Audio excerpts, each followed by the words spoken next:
Well, hi again, everybody, and welcome to another episode of 100 Yards of Football. This is our Legend Show, and Vincent Turner is along with me. Logan Landers is our producer and engineer. And Vincent, what a great idea to put together a show about John David Crow, which is going to be our feature legend today, and talk about him with another legend that we have, Jackie Sherrill. The two worked together, they were side by side for years, and what a great perspective we're going to have about one of these college football, pro football legends and getting an insight that you wouldn't normally get. So thanks for the idea, Vincent. It obviously is great to have you on the show, and we're going to be joined with Jackie Sherrill as well. Hey, man, I'm very blessed today because a lot of people, if you've been watching 100 Yards Football, don't know that I attended the University of Arkansas from 78 to 81. So what we got right now that's happening on the screen is something special because if you're a part of the Texas A&M family, you need to stand up because we got one of the greatest college football coaches joining us today and one of the greatest players that's ever played at Texas A&M. Matter of fact, I believe the only Heisman Trophy winner. And then we got the lovely, the handsome Harper LaBelle leading the show. I'm excited today. But the old Southwest Conference is in the house. Texas A&M, baby. The 12th man. Back to you, Hart. Gigamags, Jackie, this is a guy that you worked with for many, many years, and obviously you know him on a personal level in ways that many others don't. But what an amazing life, the career, and for obvious reasons, the legacy that John David Crow, and you get to be a part of that as well. Well, I appreciate that. His history, coming out of Spring Hill, he was highly recruited as a high school player. And Coach Bryant changed some of his rules in philosophy because before John David, he never had a married player. And John David was his first player he ever coached that was married and certainly lived in an apartment instead of in the dormitories. But as good as John David was, I think Coach Bryant made a great concession to make sure he got him. But all through Coach Bryant's life, if anybody ever asked him who was the best player he ever coached, he would always say John David. He played running back and linebacker. He was a big back, but back then, Taylor, John David Crow, I mean, you could go on of the great backs were always big guys instead of, small guys that made cuts. But the John David, and I hired him as my assistant AD, and put him in charge of all sports other than football. And how that happened, John David, played, then he coached in pro ball, then he coached at Alabama, and then he went back to pro ball. Then he became the AD and head coach of Louisiana Tech in Monroe. And he called me and asked me to come and speak at one of the banquets they were having, and I did. And at that time, he had entered into the insurance business. But after we visited, I asked him if he would be the assistant AD, and I would allow him to be in charge of everything except football, except making the final decisions. And he did a great job. And when I left, that was part of the deal with the president that John David and RC would be the AD, RC would be the coach to keep everything moving, which it did. It didn't change anything. Everything stayed and continued, and A&M continued to win for a period of time. Well, an amazing career, and we're going to look back at it. You mentioned Louisiana and Spring Hill. He was born and raised in Marion, Louisiana, in Union Parish in the northern part of the state, and then moved to the Spring Hill area, and that's in Webster Parish. And Jackie, as you mentioned, athletically from a young boy, is 6'2" now by the time he gets to college, and about 215 pounds. So back in those days, in the mid to late 50s, that was a full-size man. And athletically, multi-sport guy, but he caught the eye of one young Paul Bear Bryant. Now, this wasn't the Junction Boys, was it, Jackie? But the year after that, in 1954. So he gets to go to the University of Texas A&M and be a part of the university there. And early days, it's not a breaking of the rule, but you mentioned, I would think it would be called an exception to the rule for allowing a player who was already married to join the Aggie roster. Absolutely. Freshmen could not play on the varsity. So his freshman year, he did not go to Junction, but he played with the guys that did go to Junction and survived. There were a lot of great players. Coach Bryant always had the ability to recruit great players. And John David had some players, teammates, and the first year, his freshman year, I think A&M either went zero or only won one game, but by the time he finished, they were a very, very good football team. Yeah. Now, fire ants, wasps, and dust. A lot of the Junction folklore from the movie was that this is a place, there was no green grass, there was no water, there was nothing that you would use to survive other than try to swat away the mosquitoes. Now, it wasn't that bad, but it wasn't very good either. I mean, this was a No, place. no. Hey, Harper, it was bad. And I visited my first year at A&M. I went to Junction to visit. And Brutal. even then, I got to go into the barracks where they stayed. But every day after practice, leaving practice, they would pick up rocks to get the rocks off the field. Yeah. Uh, Texas was in a huge drought. And so there was no water, no rain, and no grass. And I think if Coach Bryant, well, I know if Coach Bryant had known how bad it was, he would not have gone to Junction. But when he got to Junction, he was not going to admit that he was wrong, but he did cut the camp down either by a week or 3 or 4 days. But Junction was probably one of the hardest. The only ring that Coach Bryant wore later in his life was a ring that the Junction boys that survived gave him. And he told them many times, I apologize for putting you through what I put you through. At the end of that series, the movie, when they did that, they said the only jewelry that Bear Bryant was wearing when he passed away was that ring. And Yes. I would imagine it would probably be pretty tough for those survivors. But it's not just, hey, coach, you put me through hell and back, but you taught me lessons that I was able to use later on in my life that empowered me to be a better human being, a better businessman, a better father, all that kind of stuff. And so for them to get together and reward him, if you will, by pitching together a couple $100 each to be able to invest in that ring and to be able to give it to coach, that is not a commonplace occurrence, Jackie. So from your perspective, what is that like being on Bear Bryant's end of receiving something like that? Well, it's very special. And, the only ring I wear, and not the only, but is a ring from the 12th man kickoff team. Yeah. And, that was something very special. Those guys earned their right to be on the team. And I wish I'd known back then how important it was to the whole student body as well as the former acts. But that ring to Coach Bryant was very special.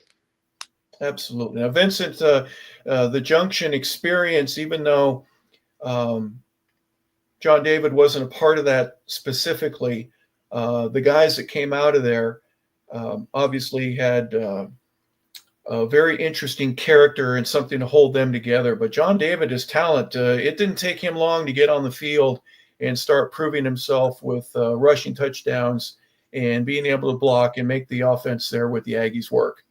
Well, he was both way player. So he played running back offensively, linebacker defensively. And that's one of the reasons that Coach Bryant said if John David doesn't win the Heisman, then they should stop it. Yeah, no kidding. Now, Vincent, your perspective, looking at some of the results that he have, obviously he ends with the Heisman Trophy, being an All-American, and everything else that's associated with that. But to talk a little bit about, what led up to that from his performances and how well he was able to prove himself on the field. Well, Coach Sherrill can probably back me up with this. First of all, he went to A&M and played what some people say the greatest college coach ever.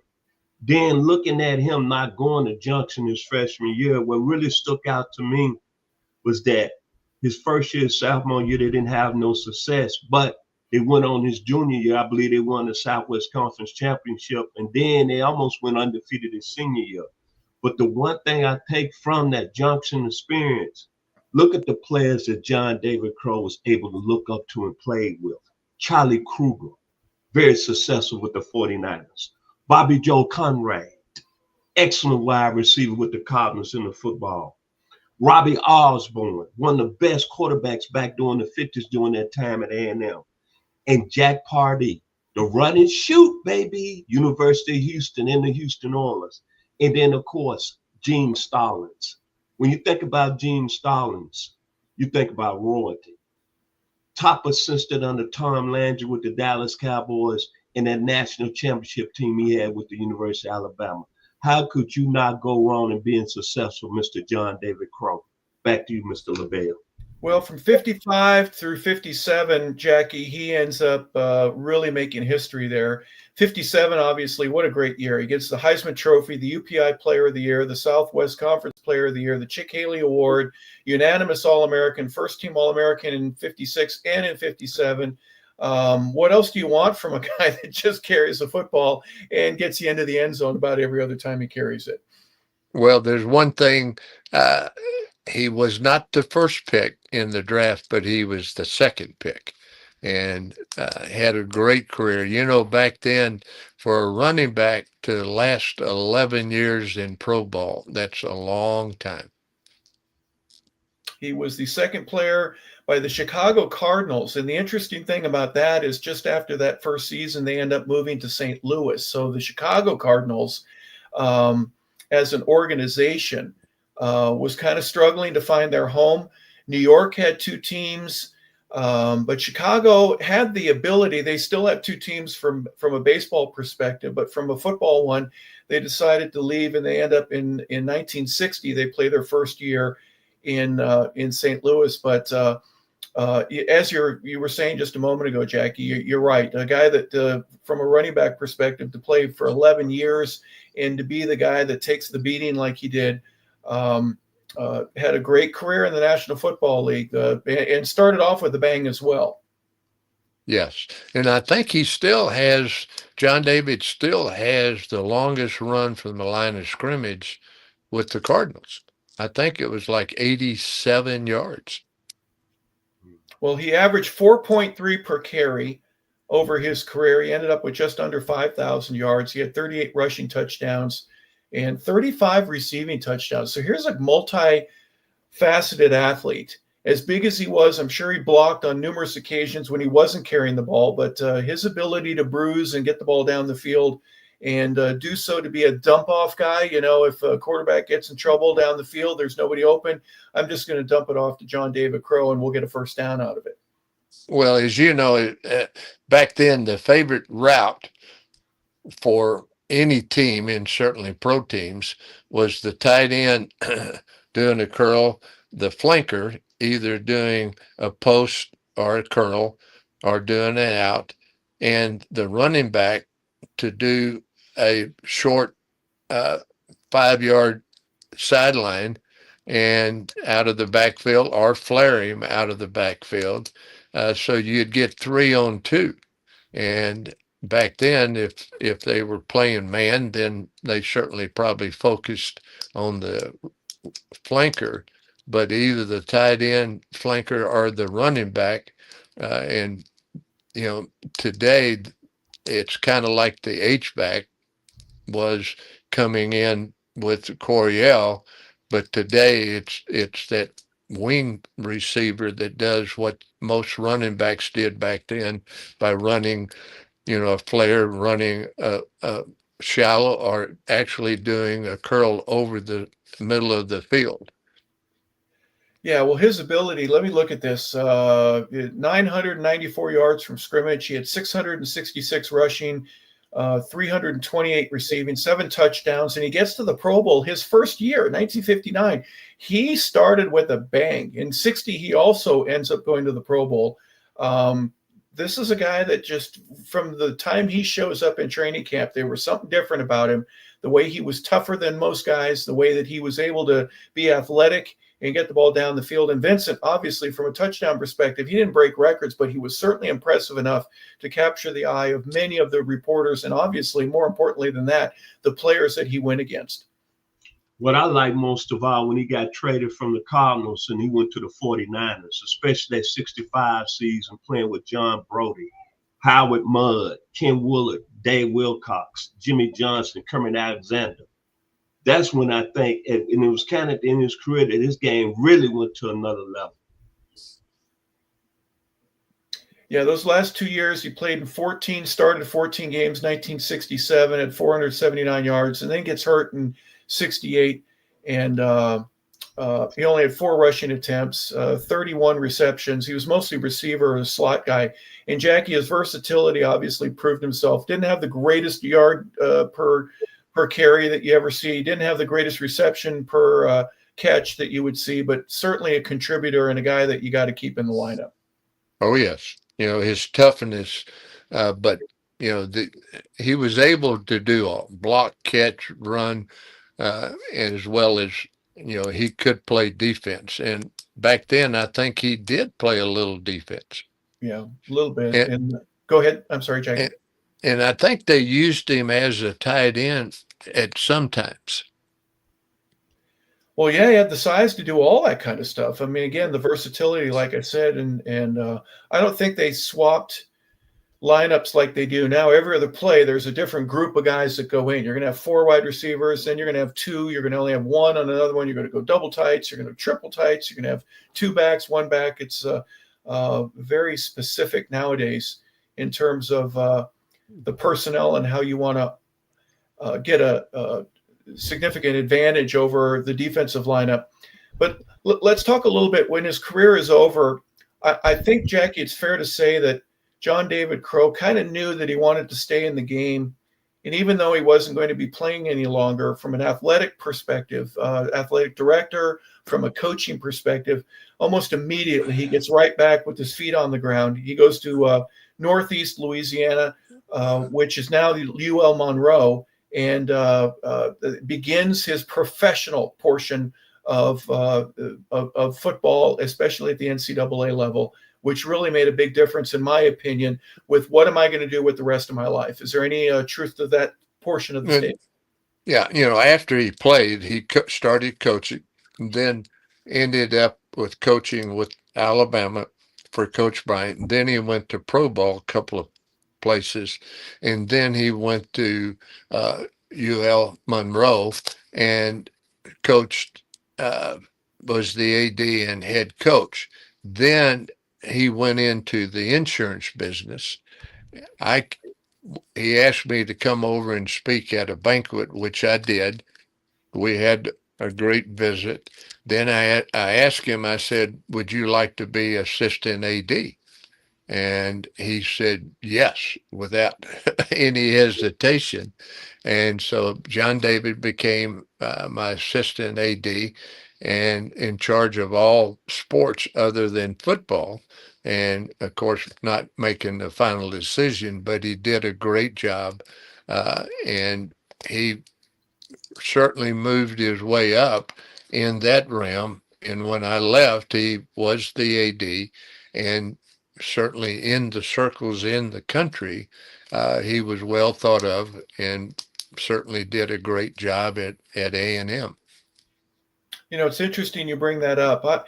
Do you think that the time at Alabama, when he went back there for 3 years, 69, 70, 71, then he goes to the Browns for a couple of years, he's with the Chargers. Talk a little bit about, how that experience and those types of situations for players that want to become coaches or get into the athletic realm, athletic director realm. how they need that additional experience, especially when it's in different locations, different venues, being able to take the good and bad and the ugly out of all of that situation and go to the next job and say, here's how I can improve your program, and I'm ready to do it. Well, everybody is different, but having an opportunity to coach for Coach Bryant really taught him some really technical basics about how to make players better than what they think they are and how to help players accomplish things.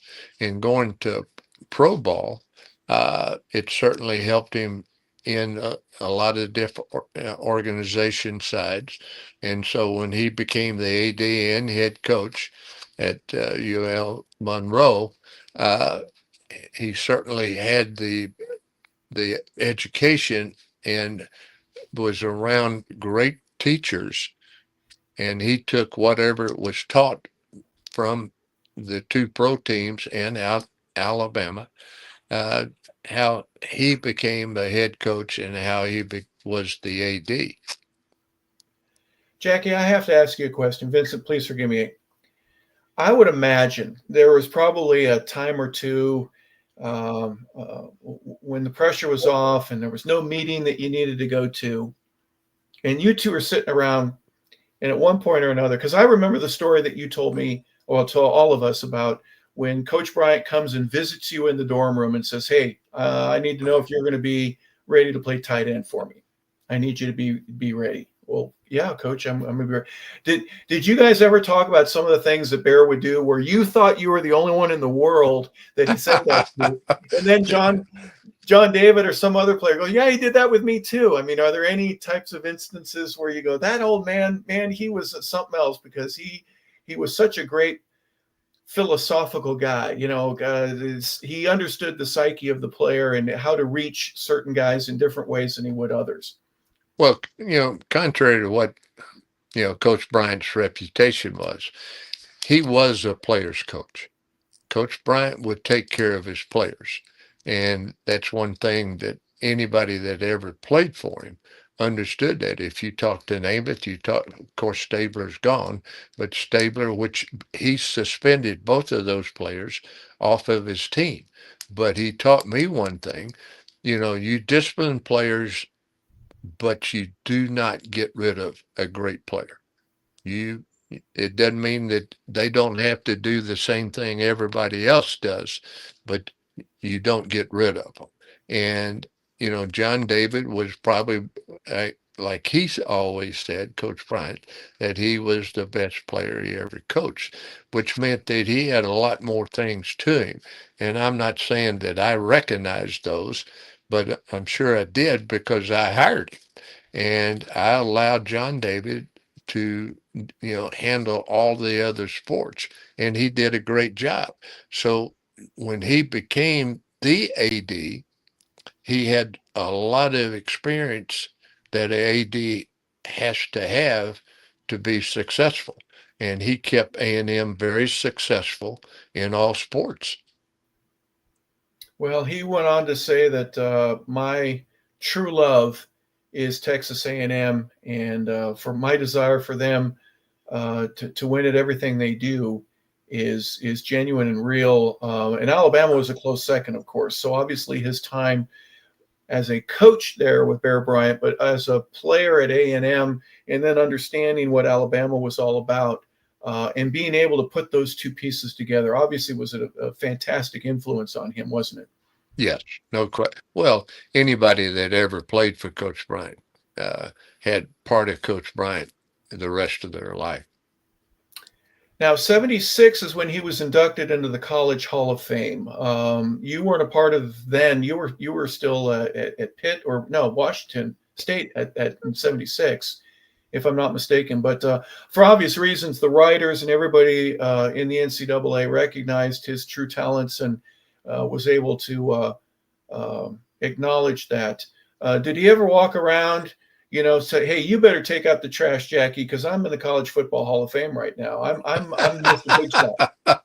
No, That that was never happened. never, I thought it never. might have. No, no. John David was very respectful, and we had great conversations. And, you know, I had one of his teammates. Matter of fact, he was their quarterback. And after I hired John David, he called me and he says, realize what you just did.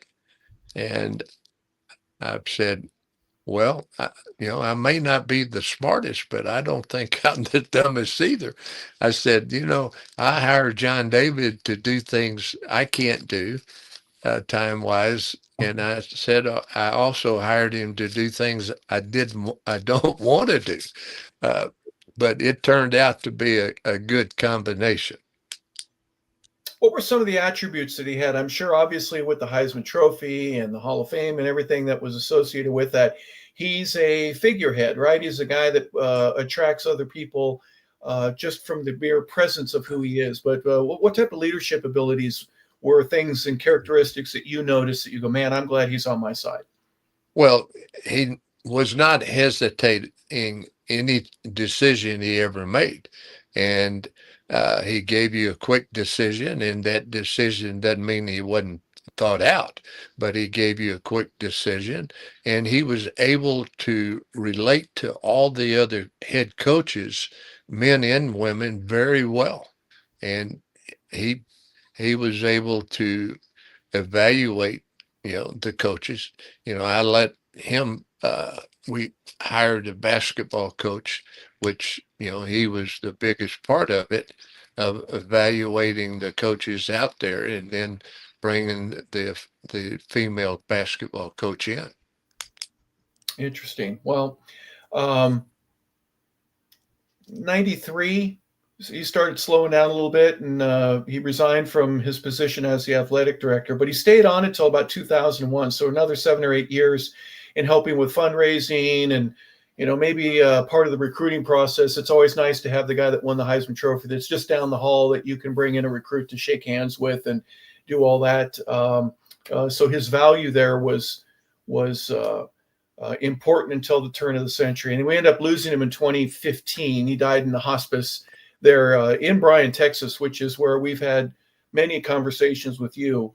Talk a little bit about, the last few years of his time there at A&M, and then obviously what did he do to keep himself busy? Was he a golfer? Did he just like hanging out at the coffee shop and telling stories with some of the good old boys that he was friends with in that area? Talk a little bit about, what his personal life was outside of A&M.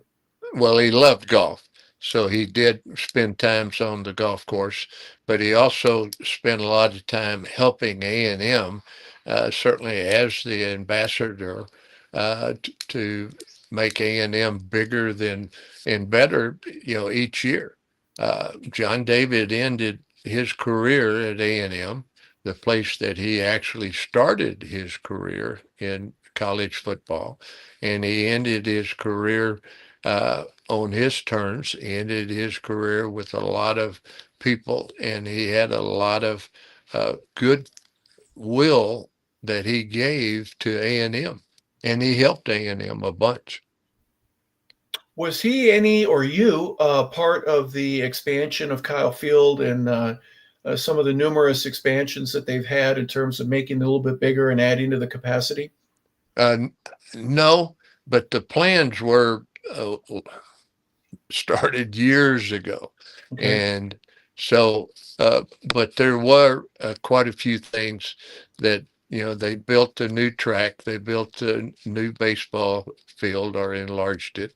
And so a lot of the facilities, John David was there when they finished.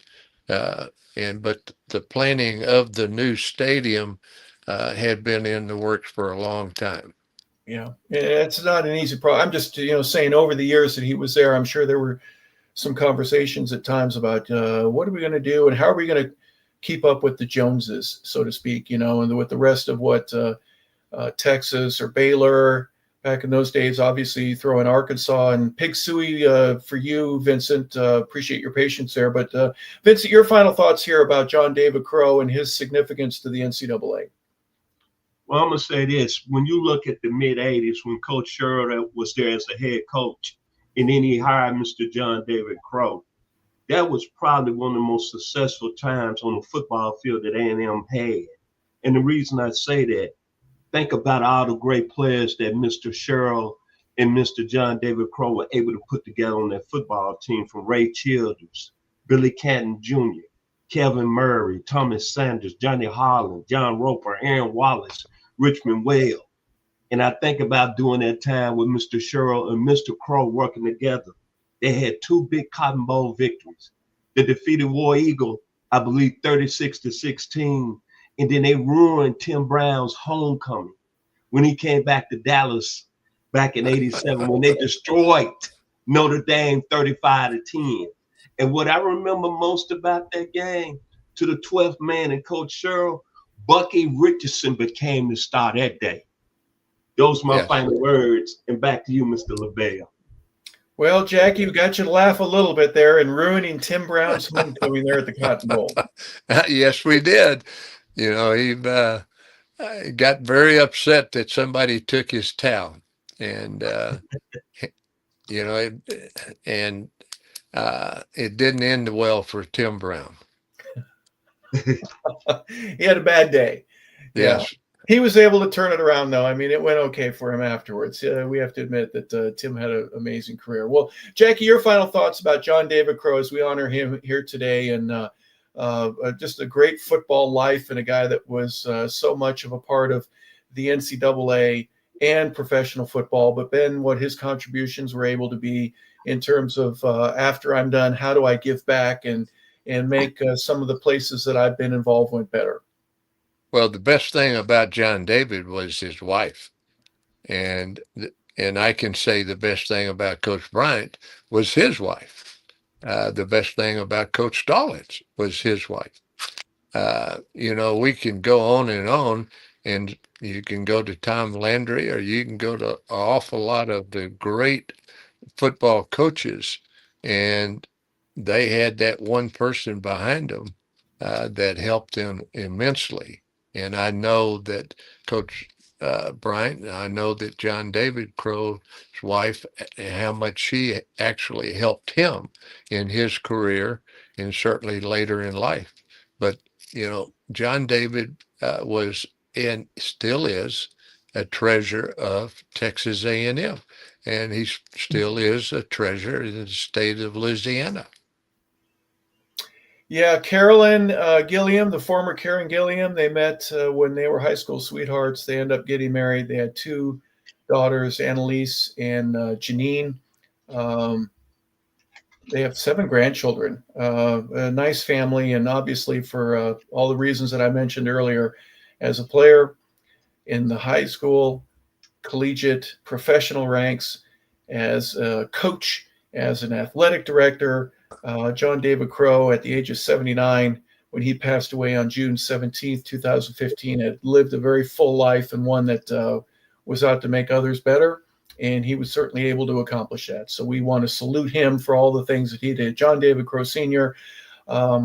Is our feature today. And so Jackie Sherrill, who's been a special guest, we brought Jackie on for this portion of the Legends Show because of his intimate knowledge with John David, and we're grateful that we did. So for Vincent Turner, Harper LaBelle, Logan Landers, our producer and engineer, we want to say thank you for tuning in to 100 Yards of Football. This has been our Legends Show. As I mentioned, John David Crow has been our feature today. We thank you for tuning in, everybody. Have a fantastic rest of your day.